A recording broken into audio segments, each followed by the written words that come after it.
ဇလန်အစမှာအရှိတောင်အာရှကတောနက်ကြီးတစ်ခုထဲမှာစစ်သားတစုဟာသူတို့ရဲ့ပြစ်မှတ်ကိုစောင့်ဆိုင်ရင်းနေရာယူထားကြပါတယ်။သူတို့ဟာစနိုက်ပါတနက်တွေနဲ့တရားမဝင်လုပ်ငန်းတွေလုပ်နေတယ်လို့သတင်းရထားတဲ့အဆောက်အုံတစ်ခုကိုချိန်ရွယ်စောင့်ကြည့်နေခဲ့ကြတာပါ။အဲ့ဒီကုမ္ပဏီကကလေးတွေကိုကယ်တင်သူတွေလိုဟန်ဆောင်ထားပေမဲ့တကယ်တမ်းမှာတော့လူအင်္ဂါစိတ်ပိုင်းတွေကိုတရားမဝင်ခိုးထုတ်ရောင်းဝယ်နေတဲ့နေရာတစ်ခုဖြစ်နေခဲ့ပါတယ်။ဒီစစ်သားတွေဟာတရုတ်စစ်တပ်ကဖြစ်ပြီးအဲ့ဒီအဖွဲ့အစည်းကိုဖြိုခွင်းဖို့အတွက်ရောက်ရှိလာခဲ့ကြတာပါ။သူတို့တဲကဂျင်မင်းလို့ခေါ်တဲ့စစ်သားတစ်ယောက်ကတော့ကယ်တင်ခြင်းအဖွဲ့အစည်းရဲ့ခေါင်းဆောင်ဖြစ်တဲ့စုံဖားဆိုသူကိုအဓိကထားပြီးရှင်းပစ်ဖို့တာဝန်ယူထားရပါတယ်။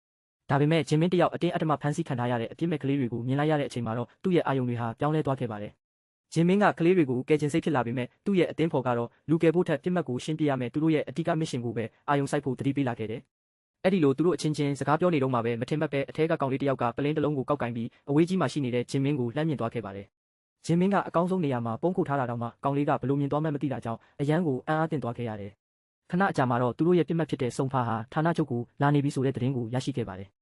အဲ့ဒီချိန်မှာဂျင်မင်းကကောင်လေးကိုပဲအာယုံစိုက်ကြည့်နေရင်းနဲ့ကောင်လေးကိုခွဲစိတ်ခန်းနဲ့ခေါ်သွားတာကိုမြင်လိုက်ရပါတယ်။အပြစ်မဲ့တဲ့အဲ့ဒီကောင်လေးဟာသူ့ရဲ့နှလုံးကိုထုတ်ယူမဲ့ကြောက်စရာကောင်းတဲ့ခွဲစိတ်မှုတစ်ခုကိုမကြခင်မှာခံရတော့မှာပါ။ဒီမြင်ကွင်းကိုမြင်လိုက်ရတဲ့ဂျင်မင်းဟာသူ့ရဲ့နေရာကိုချက်ချင်းပဲအလျင်အမြန်ပြောင်းလိုက်ပါတယ်။ဒါကိုမြင်တော့သူ့ရဲ့အသင်းဖော်ကသူတို့မစ်ရှင်တစ်ခုလုံးပျက်စီးသွားမှဆိုးတာကြောင့်ဒေါသတကြီးဖြစ်သွားခဲ့ရတယ်။အဲ့ဒီချိန်မှာပဲကောင်လေးကိုခွဲစိတ်မှုစပြုလုပ်တော့မဲ့အချိန်နဲ့စုံဖာရောက်လာတဲ့အချိန်ကတပြိုင်နက်တည်းဖြစ်နေခဲ့ပါတယ်။ဒါကြောင့်ဂျင်မင်းဟာကောင်လေးကိုကယ်တင်မလားဒါမှမဟုတ်သူ့ရဲ့အဓိကပြစ်မှတ်ကိုရှင်းပြမလားဆိုပြီးရွေးချယ်ရခက်တဲ့အခြေအနေနဲ့ရင်ဆိုင်ခဲ့ရတယ်။နောက်ဆုံးမှာတော့သူဟာကောင်လေးကိုကယ်တင်ဖို့ဆုံးဖြတ်လိုက်ပြီးခွဲစိတ်တော့မဲ့လူကိုအရင်ဆုံးပစ်ချလိုက်ပါတယ်။တနက်တန်ကိုကြားတော့စုံဖာဟာချက်ချင်းပဲကားပေါ်ပြန်ပြေးတက်ပေမဲ့ဂျင်မင်းကသူ့ရဲ့ပုခုံးကိုတော့အမိအယပစ်လိုက်နိုင်ခဲ့တယ်။အဲ့ဒီနောက်မှာတော့စုံဖာရဲ့လူတွေကလက်လွတ်စပယ်ရှောက်ပစ်ခတ်ကြတာကြောင့်အပြစ်မဲ့ကလေးငယ်တွေအများကြီးတိတ်ဆုံးသွားခဲ့ရပါတယ်။တရုတ်စစ်သားတွေကရန်သူတွေကိုအနိုင်ယူနိုင်ခဲ့ပေမဲ့သူတို့ရဲ့အဓိကပြစ်မှတ်လွတ်မြောက်သွားတာကြောင့်မစ်ရှင်တစ်ခုလုံးကတော့ကြာရှုံးသွားခဲ့ရတယ်။ဂျင်မင်းကတော့အဲ့ဒီကောင်လေးကိုကယ်တင်ခဲ့ပြီးသူ့ကိုယ်ပိုင်သားတစ်ယောက်လိုမွေးစားဖို့ဆုံးဖြတ်လိုက်ပါတယ်။ဒါပေမဲ့သူ့ရဲ့အသင်းဖော်တွေကတော့စုံဖာလွတ်သွားတာကြောင့်နောက်ထပ်လူတွေအများကြီးတေးရအောင်မယ်ဆိုပြီးသူ့ကိုအပြစ်တင်ခဲ့ကြတယ်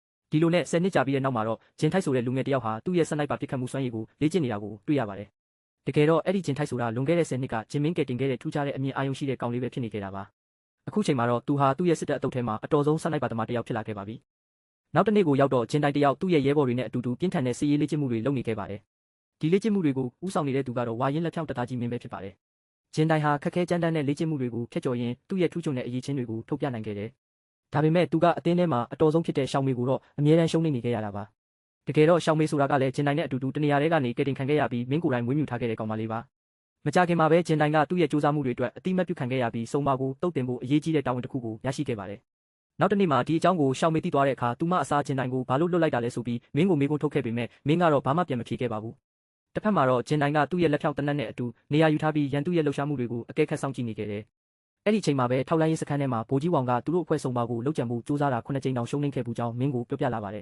။ဒါအပြင်သူတို့အဖွဲ့အစည်းထဲမှာကယ်တင်ခြင်းအဖွဲ့အစည်းကပို့ထားတဲ့သူရှို့တယောက်ရှိနေတယ်လို့လည်းသူကတန်တရားရှိနေခဲ့တာပါ။သူတို့နှစ်ယောက်ဒီအကြောင်းတွေဆွေးနွေးနေတော့မှပဲဂျင်တိုင်နဲ့သူ့အဖွဲ့ကိုရန်သူတွေကရိပ်မိသွားခဲ့တယ်။မထင်မှတ်ပဲသူတို့အဖွဲ့ချက်ချင်းတိုက်ခိုက်ခံလိုက်ရတာကြောင့်မင်းကဂျင်တိုင်ကိုအစီအစဉ်ဖြတ်ပြီးချက်ချင်းပြန်ဆုတ်ခိုင်းခဲ့ပါတယ်။အဲ့ဒီနောက်မှာတော့ဗိုလ်ကြီးဝေါင်ရဲ့တန်တရားတွေကအစကတည်းကမှန်ကန်နေခဲ့တာပဲဆိုတာကိုသူကောင်းကောင်းကြီးသဘောပေါက်သွားခဲ့တယ်။တစ်ချိန်တည်းမှာပဲစုံပါရဲ့လူတွေကသူတို့ရဲ့ဆက်သွယ်ရေးနဲ့စောင့်ကြည့်စနစ်အားလုံးကိုလှိုင်းဖြတ်တောက်ပြီးအဆက်အသွယ်တွေဖျက်ဆီးလိုက်ကြတယ်။ဒါပေမဲ့မင်းရဲ့ဆက်သွယ်ရေးလိုင်းကနေတော့အတန်လိုင်းတဲ့တစ်ခုကိုမမျှော်လင့်ပဲပြန်ကြားလိုက်ရပါတယ်။အဲ့ဒီမှာဂျင်တိုင်ကစုံပါကြောင့်နောက်ထပ်လူတွေအများကြီးမသေးစေချင်တော့တဲ့အတွက်သူလုံးဝနောက်မဆုတ်ဘူးလို့ပြက်ပြက်တသားပြောလာခဲ့တယ်။ဘာမှလုပ်လို့မရတော့တဲ့အဆုံးမှာမင်းကရှောင်းမေကိုဥဆောင်ခိုင်းပြီးနောက်ထပ်အဖွဲ့တစ်ဖွဲ့ကိုအကူအညီပေးဖို့ထပ်လွတ်လိုက်ပါတယ်။ဒါပေမဲ့ဗိုလ်ကြီးဝေါင်ကတော့သူ့ရှိုးကိုမဖမ်းမိမချင်းဘဲအဖွဲ့ကိုမှထပ်မလွတ်နိုင်ဘူးဆိုပြီးခါခါတီးတီးညှင်းဆန်ခဲ့တယ်။ဗိုလ်ကြီးပြောအရသူတို့ရဲ့သတင်းတွေပေါက်ကြားနေတာကြောင့်ဘလောက်ပဲလူတွေလွတ်လွတ်ရန်သူအတွက်တက်ရှိပြစ်မှတ်တွေပဲဖြစ်နေမှာပါ။ဒီကိစ္စကြောင့်ပဲမင်းနဲ့ဗိုလ်ကြီးဝေါင်တို့နှစ်ယောက်ကြားမှာအပြင်းထန်အငြင်းပွားမှုတွေဖြစ်လာခဲ့ကြတယ်။ခဏကြာမှာတော့သူတို့ရဲ့ဆက်သွယ်ရေးလိုင်းတွေပြန်ပွင့်လာပြီးဂျင်တိုင်ကအခြေအနေတွေရှင်းသွားပြီဖြစ်ကြောင်းနဲ့စုံပါအဲ့ဒီမှာမရှိခဲ့ကြောင်းသတင်းပို့လာခဲ့တယ်။ပြီးတော့သူဘယ်လိုမျိုးအောင်မြင်အောင်လှုပ်ဆောင်နိုင်ခဲ့လဲဆိုတာကိုဗီဒီယိုမှတ်တမ်းတွေပြန်ဖွင့်ပြခဲ့ပါတယ်။ဒီနောက်မှာတော့ဗိုလ်ကြီးဝေါင်ကဂျင်တိုင်ကိုအဲ့ဒီနေရာမှာတပ်တွေအထောက်ထားတွေရှာဖွေဖို့ညွှန်ကြားလိုက်တယ်။ဂျင်တိုင်လည်းနေရာအနှံ့ရှာဖွေလိုက်တဲ့အခါမှာတော့တရားမဝင်လက်နက်မူရစ်ဆေးဝါးနဲ့လူအင်္ဂါစိတ်ပိုင်းရောင်းဝယ်မှုတွေရဲ့အချက်လက်တွေပါတဲ့လက်တော်တစ်လုံးကိုရှာတွေ့သွားခဲ့ပါတယ်။ဆက်ပြီးစုံစမ်းစစ်ဆေးနေတော့မှပဲသူကမင်းရဲ့ဓာတ်ပုံတစ်ပုံကိုတွားတွေ့ခဲ့တယ်။အဲ့ဒီဓာတ်ပုံကြောင့်သူရှိုကမင်းဖြစ်တယ်ဆိုတဲ့ယုံကြည်ချက်တွေအပေါ်လူတိုင်းကတန်တရားဝင်လာကြတော့တာပေါ့။မင်းကသူ့ကိုယ်သူခုခံကာကွယ်ဖို့စူးစမ်းခဲ့ပေမဲ့ဝမ်ကရှောင်းမေကိုသူ့အားဖမ်းဆီးဖို့အမိန့်ပေးလိုက်ပါတယ်။နှစ်ပေါင်း30ကြာအမှုထမ်းခဲ့ပေမဲ့အခုလိုမျိုးယုံကြည်မှုမခံရတဲ့အတွက်မင်းတယောက်အရန်ကိုစိတ်ပြတ်သွားခဲ့ရတယ်။ရှောင်းမေကမင်းရဲ့တနက်ကိုတိတ်တော့မဲ့အဲ့ဒီအချိန်မှာပဲသူရှိုစစ်ကမင်းကိုတနက်နဲ့လှမ်းပစ်လိုက်ပါတယ်။ကံကောင်းစွာနဲ့ပဲရှောင်းမေကသူ့ကိုကယ်တင်လိုက်နိုင်ခဲ့ပြီးအခြေအနေတွေကရုတ်တရက်ရှုပ်ထွေးသွားခဲ့တယ်။တကယ်တမ်းမှာတော့သူရှိုကတယောက်တည်းမဟုတ်ပဲအခြေစိုက်စခန်းတွေကလူတော်တော်များများဟာစုံပါအတွက်အလုပ်လုပ်ပေးနေကြတာဖြစ်ပါတယ်။တစ်ဖက်မှာလည်းကျင်းထိုက်ကပြစ်ခတ်တိုက်ခိုက်တံတွေကိုကြားသွားပြီးသူ့လူတွေကိုကယ်တင်ဖို့ချက်ချင်းပဲအပြေးလွှတ်ထွက်လာခဲ့တယ်။အခြေစိုက်စခန်းထဲမှာတော့ရှောင်းမေကတစ္ဆာဖောက်တွေကိုတိုက်ခိုက်နေတဲ့မင်းကိုဝင်ကူညီပေးနေခဲ့တယ် ခဏကြာမှာတော့ကျင့်ထိုက်ကအခင်းဖြစ်ပွားရာနေရာကိုရောက်လာပြီးသူ့ဌာနကအဖွဲ့ဝင်တွေရဲ့အလောင်းတွေကိုတွေးလိုက်ရတဲ့အခါတုန်လှုပ်သွားခဲ့တယ်။ဒါအပြင်တေခါနီးဖြစ်နေတဲ့ဝမ်ကိုလည်းသူတွေးခဲ့ပြီးဝမ်ကမင်းနဲ့ရှောင်းမေးတို့ဟာတစ္ဆာဖောက်အစ်စ်တွေဖြစ်ကြောင်းသူ့ကိုပြောသွားခဲ့ပါတယ်။အဲ့ဒီစကားကိုကြားတော့ကျင့်ထိုက်တယောက်အယမ်းအံ့ဩသွားပြီးဘာလို့ရမှန်းမသိခင်မှာပဲမင်းကသူ့ကိုတနက်နဲ့ချိန်ထားလိုက်တယ်။မင်းကကျင့်ထိုက်ကိုသူဟာတရားခံမဟုတ်ကြောင်းနဲ့လက်နက်ချဖို့ပြောခဲ့ပေမဲ့ကျင့်ထိုက်ကသူ့စကားကိုမယုံသင်ကဖြစ်နေခဲ့တယ်။အဲ့ဒါကြောင့်ပဲသူတို့နှစ်ယောက်ဟာကျွမ်းကျင်ပိုင်နိုင်စွာနဲ့တယောက်နဲ့တယောက်ထိုးကျိတ်တိုက်ခိုက်ကြတော့တာပေါ့။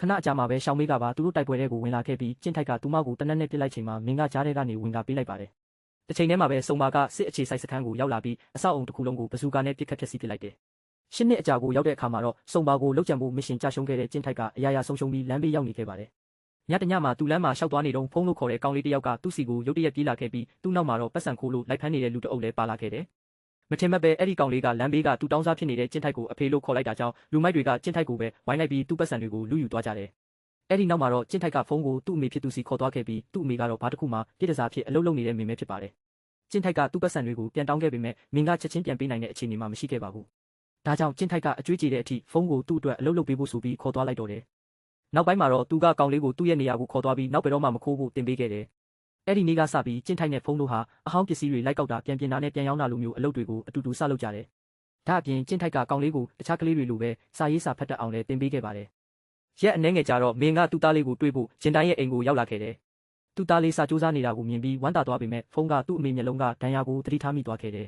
။ဒါဟာအလုတ်ကဧည့်သည်တွေရိုက်နှက်ထားမှန်ကောင်လေးချက်ချင်းပဲရိပ်မိလိုက်တာပါ။ဒါကြောင့်ဖုန်းကဂျင်တိုင်းစီကနေပတ်စံနဲ့ချီပြီးသူ့မိကိုပေးကအလုတ်ကနေရက်အနှဲငယ်လောက်နာခိုင်းခဲ့တယ်။အဲ့ဒီနောက်ဂျင်တိုင်းနဲ့မင်းတို့ညစာတူစားကြရင်သူ့သားလေးအတွက်ဒီအလုတ်ကိုမလုပ်ချင်ပဲလုပ်ခဲ့ရကြောင်းမင်းကဖွင့်ပြောပြခဲ့တယ်။တစ်ချိန်တည်းမှာပဲကောင်လေးကဂျင်တိုင်းရဲ့အခန်းထဲမှာလှုပ်ဝက်တက်တာတစ်လုံးကိုမထင်မှတ်ပဲတွေ့သွားခဲ့ပါတယ်။တက်တာကိုဖွင့်ကြည့်လိုက်တဲ့အခါမှာတော့အထဲမှာကြောက်စရာကောင်းတဲ့စနိုက်ပါတနက်တစ်လက်ကိုတွေ့လိုက်ရတယ်။ဒါပေမဲ့သူတေချာမကြည့်ရသေးခင်မှာပဲဂျင်တိုင်းရောက်လာပြီးတက်တာကိုအမြန်ပြန်ပိတ်လိုက်ပါတယ်။ဂျင်တိုင်းဟာလူသက်သမားလားဒါမှမဟုတ်ရဲလားဆိုတာကိုဖုန်းကအရန်သိချင်နေပေမဲ့ဂျင်တိုင်းကတော့ဘာမှပြန်မဖြေခဲ့ပါဘူး။နောက်တစ်ခါမှာတော့ခန်းထားတဲ့အခန်းထဲမှာထမင်းစားနေတဲ့အဖိုးကြီးတစ်ယောက်ကိုပြသလာခဲ့တယ်။သူကတော့တခြားသူမဟုတ်ပဲဇလန်းရဲ့ဘီလိန်ဖြစ်တဲ့မင်းနာမည်ဖြစ်ပါတယ်။ခဏအကြာမှာတော့ရှောင်းမေဆိုတဲ့ကောင်မလေးကသူ့စီရောက်လာပြီးသူ့သွေးမျိုးစားနဲ့ကိုက်ညီတဲ့သူကိုရှာတွေ့ပြီးဖြစ်ကြောင်းလာပြောခဲ့တယ်။ဒီနေရာမှာပဲဇလန်းကလွန်ခဲ့တဲ့၈နှစ်ကိုပြန်ပြသွားပြီးတနက်တန်ရာရထားတဲ့မင်းကိုရှောင်းမေကဆရာဝန်စီအမြန်ခေါ်သွားခဲ့တယ်။မင်းကအသက်မသေးခဲ့ပေမဲ့သူ့တန်ရာကပြင်းထန်လို့၃နှစ်ဒါမှမဟုတ်၅နှစ်တခါနှလုံးအစားထိုးကုသမှုခံယူရမယ်လို့ဆရာဝန်ကပြောခဲ့တယ်။ဒါအပြင်မင်းရဲ့သွေးမျိုးစားကအရန်ရှားပါတဲ့အတွက်သူ့အတွက်အသက်ဆက်ရှင်ဖို့ခက်ခဲလိမ့်မယ်လို့လည်းဆရာဝန်ကထပ်ပြောလိုက်ပါတယ်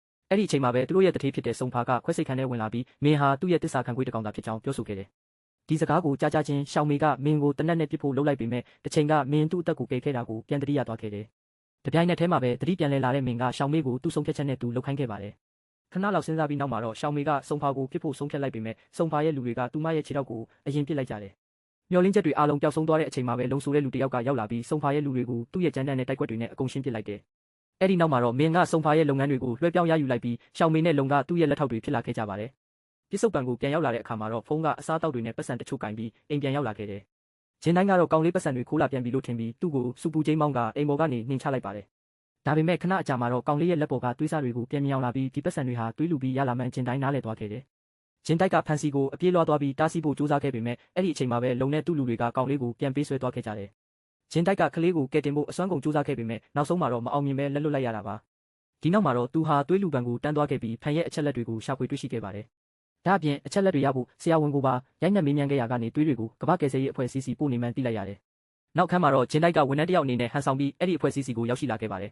။အထဲကိုရောက်တဲ့အခါမှာတော့ဖန်ရဲ့အလောင်းကလွဲပြီးတခြားအလောင်းတော်တော်များများကိုတွေ့လိုက်ရတာမို့ကောင်းလေးအသက်ရှင်နေသေးတယ်ဆိုတာသူသိလိုက်ရတယ်။အဲ့ဒီအချိန်မှာပဲတက်ခွဲခန်းဆရာဝန်တစ်ယောက်ကသူ့နောက်ကနေရုတ်တရက်ချင်းကပ်လာပြီးလေပင်ထဲကိုမေးစေးတစ်လုံးထိုးထည့်လိုက်ပါတယ်။ဂျင်းတိုက်လက်ကြည့်လိုက်တဲ့အခါမှာတော့အဲ့ဒီဆရာဝန်ဟာအတိတ်တုန်းကသူ့ကိုခွဲစိတ်ကုသပေးမဲ့ဆရာဝန်ဖြစ်မှန်းပြန်တတိယသွားခဲ့တယ်။ဒါကြောင့်ဒေါသကြီးနဲ့အဲ့ဒီဆရာဝန်ကိုရိုက်နှက်ပြီးဖန်ပင်မရှိလဲပြောကိုချင်းချောက်ပါတော့တယ်။ဒါပေမဲ့ဆရာဝန်ကဘာမှမပြောနိုင်ခင်မှာပဲရှောင်းမေကသူ့ကိုစနိုက်ပါနဲ့လှမ်းပစ်တက်လိုက်ပါတယ်။ဂျင်းတိုက်ကြည့်လိုက်တော့ရှောင်းမေကတခြားအဆောက်အုံပေါ်ကနေသူ့ကိုစနိုက်ပါနဲ့ချိန်ရွယ်နေတာကိုတွေ့လိုက်ရတယ်။ကံကောင်းစွာနဲ့ပဲရှောင်းမေဘာမှမလုပ်နိုင်ခင်မှာဂျင်းတိုက်ကအဲ့ဒီအခန်းထဲကနေအမြန်ဆုံးလွတ်မြောက်အောင်ထွက်ပြေးသွားနိုင်ခဲ့ပါတယ်။ဒါပေမဲ့မကြာခင်မှာပဲသူဟာလုံနဲ့သူ့ရဲ့လူတစ်တိုက်ကိုထိတ်တိုက်ရင်ဆိုင်တွေ့ရပါတော့တယ်။ဂျင်းတိုက်ကလူတော်တော်များများကိုအောင်မြင်ရှင်းထုတ်နိုင်ခဲ့ပြီးနောက်လုံနဲ့တက်တိုးပါတော့တယ်။သူတို့နှစ်ယောက်ပြင်းပြင်းထန်ထန်တိုက်ခိုက်ကြပေမဲ့မေးစေးချိန်ကြောင့်ဂျင်းတိုက်ရဲ့ခန္ဓာကိုယ်ကအားနည်းလာပြီးအဆောက်အုံပေါ်ဆုံးထပ်ကနေပြုတ်ကျသွားခဲ့တယ်။အဲ့ဒီလိုဖြစ်သွားပေမဲ့သူကအိမ်ကိုပြန်ရောက်အောင်ကြိုးစားခဲ့ပြီးမင်းကသူ့ရဲ့ဒဏ်ရာတွေကိုကုသပေးခဲ့ပါတယ်။မင်းကဖန်ပြန်ပေးဆွဲခံရတာကိုသိပြီးစိတ်တက်ကြနေပေမဲ့ဂျင်းတိုက်ကသူ့သားကိုတေချာပေါက်ပြန်ခေါ်လာပေးမယ်လို့ကတိပေးခဲ့တယ်။အချိန်နဲ့ငယ်ကြာပြီးနောက်မှာတော့သူဟာသူ့ရဲ့စစ်သားဝတ်စုံကိုပြန်ဝတ်ဆင်ပြီးစစ်ပွဲအတွက်အသင့်ပြင်ဆင်လိုက်ပါတော့တယ်။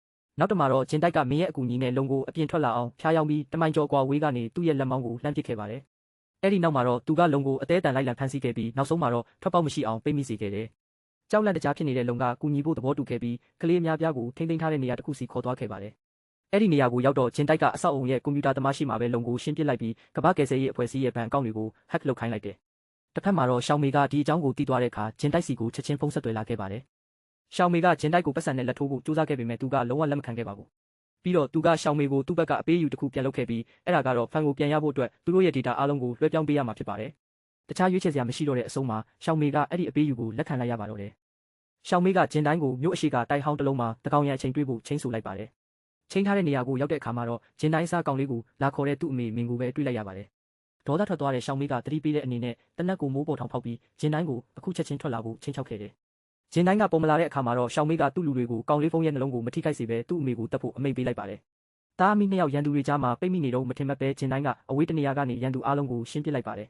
။အဲ့ဒီနောက်မှာတော့ရှောင်မေနဲ့ဂျင်တိုင်းတို့ရဲ့တယောက်ချင်းစပါတိုက်ပွဲကြီးစတင်လာခဲ့ပါတော့တယ်။ဒါပေမဲ့ရှောင်မေကကလေးမေမင်ကိုဖမ်းမိသွားပြီးကလတ်ထိုင်တစ်လုံးမှာကျိုးနဲ့တုတ်ကလူသားတိုင်းကအဖြစ်အသုံးချခဲ့တယ်။အချိန်မရှိတော့တဲ့ဂျင်တိုင်းကနေရာကောင်းတစ်ခုကိုရွေးပြီးရှောင်မေကိုတိုက်ရိုက်မပစ်ပဲသူမထိုင်နေတဲ့ကလတ်ထိုင်ရဲ့ခြေထောက်ကိုပစ်ချလိုက်တာပါ။ဒီလိုနဲ့ရှောင်မေတယောက်ဟန်ချက်ပြက်ပြီးအဆောက်အဦပေါ်ကနေပြုတ်ကျတည်ဆုံသွားခဲ့ပါတယ်။ဂျင်တိုင်းကတော့သူ့ခန္ဓာကိုယ်မှာကြီးကာပြားတစ်ခုဝတ်ထားတဲ့အတွက်ကြောင့်အသက်ဘေးကနေလွတ်မြောက်သွားခဲ့ပါတယ်။သူကမင်ကိုအမြန်ဆုံးထွက်ပြေးဖို့ပြောလိုက်ပေမဲ့အဲ့ဒီအချိန်မှာပဲသူ့ရဲ့လူယုံမာအဖေရောက်လာပြီးမင်ကိုတက်ပစ်လိုက်ပါတယ်။ဂျင်တိုင်းအဲ့ဒီနေရာကိုပြန်ရောက်လာတဲ့အခါမှာတော့သူ့အဖေကကောင်လေးဖုန်းကိုကားပေါ်တင်ပြီးခေါ်သွားတာကိုပဲမြင်လိုက်ရတော့တယ်။နောက်တစ်ခါမှာတော့ဂျင်တိုင်းရဲ့အဖေကနေအိမ်ကိုပြန်ရောက်လာပြီးနှလုံးစားထိုးခွဲစိတ်ဖို့အတွက်အမြန်ဆုံးပြင်ဆင်နေခဲ့ပါတယ်။ဒါပေမဲ့ခွဲစိတ်မှုမစခင်မှာပဲဂျင်တိုင်းကအဆောက်အဦရဲ့ကြီးကားမှန်တွေကိုအဝေးကနေလှမ်းပစ်ခတ်ခဲ့ပါတယ်။စိုးရိမ်သွားတဲ့သူ့အဖေကသူ့ရဲ့အတော်ဆုံးစပါ3ယောက်ကိုဂျင်တိုင်းကိုတွားဖမ်းဖို့လွှတ်လိုက်ပြီးကြံတဲ့လူတွေကိုအဆောက်အဦကိုကာကွယ်ခိုင်းထားတယ်။သူ့အဖေကတနက်တန်တွေကိုနားထောင်ပြီးဂျင်တိုင်းရဲ့နေရာကိုခံမှန်းဖို့ကြိုးစားပေမဲ့ဂျင်တိုင်းက remove နဲ့ထိန်းချုပ်ထားတဲ့တနက်တွေတုံးပြီးလှည့်စားခဲ့ပါတယ်။စပါရီထဲမှာအတော်ဆုံးဖြစ်တဲ့ဂျင်တိုင်းကသူ့အဖေရဲ့လူ3ယောက်လုံးကိုတယောက်ပြီးတယောက်အေးအေးဆေးဆေးရှင်းပစ်လိုက်ပါတယ်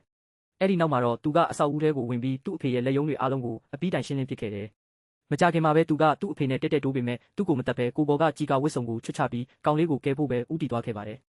ဒီအခွင့်အရေးကိုအသုံးချပြီးသူ့အဖေကဂျင်တိုင်းကိုနောက်ကနေတနက်နဲ့လှမ်းပစ်လိုက်ပေမဲ့ဂျင်တိုင်းကပြန်မတိုက်ခိုက်ခဲ့ပါဘူး။ဒါကိုမြင်တော့သူ့အဖေကဘာလို့ဒီကောင်လေးကိုကူညီနေရတာလဲလို့မေးလိုက်ချိန်မှာဂျင်တိုင်းကအရင်တုန်းကသူ့အဖေကရောသူ့အသက်ကိုဘာလို့ကယ်ခဲ့တာလဲလို့ပြန်မေးလိုက်တယ်။ဒီမေးခွန်းကြောင့်သူ့အဖေကစကလုံးတွေစွန့်သွားပြီးကိုသားရင်းကိုနောက်တစ်ချိန်ထပ်မပြေးရတော့ပါဘူး။နောက်ဆုံးမှာဂျင်တိုင်းကကောင်လေးကိုပွေ့ချပြီးထွက်သွားခဲ့ချိန်မှာသူ့အဖေကတော့သူ့ရဲ့နှလုံးရောဂါခြေနေကြောင့်အသက်ထွက်သွားခဲ့ပါတော့တယ်။သူ့ဘဝတစ်ခုလုံးတွေးတွေနဲ့နစ်မွန်းခဲ့တဲ့စနိုက်ပါသမားဂျင်တိုက်အတွက်မိသားစုဆိုတာအိမ်မက်တစ်ခုထက်မပိုခဲ့ပါဘူး။ဒါပေမဲ့ကံကြမ္မာကမထင်မှတ်ပဲဖန်ဆိုတဲ့ကောင်လေးတစ်ယောက်ကိုသူ့ဘဝထဲကိုဆွဲသွင်းခေါ်ဆောင်လာခဲ့ပါတယ်။အစပိုင်းမှာတော့သူတို့နှစ်ယောက်ရဲ့ဆက်ဆံရေးကကာကွယ်သူနဲ့အကာအကွယ်ခံရသူတစ်ယောက်ထက်မပိုခဲ့ပါဘူး။ဇက်သိန်းကန်းမြင်ကွင်းမှာတော့ဂျင်တိုက်တစ်ယောက်ဖန်လေးကိုကြောင်းကိုဂယုတစိုက်လိုက်ပို့ပေးနေခဲ့ပါတယ်။အဲ့ဒီအချိန်မှာပဲကောင်လေးရဲ့နှုတ်ဖျားကနေအဖေဆိုတဲ့ခေါ်တန်လေးတစ်ခုထွက်ပေါ်လာခဲ့တာပါပဲ။တစ်ချိန်ကကြေးစားစနိုက်ပါကြီးဟာအခုတော့ကလေးတစ်ယောက်ရဲ့စနိုက်ပါဖေးဆိုတဲ့နှွေးထွေးတဲ့မိသားစုဝင်တစ်ယောက်ဖြစ်သွားခဲ့ပါပြီ။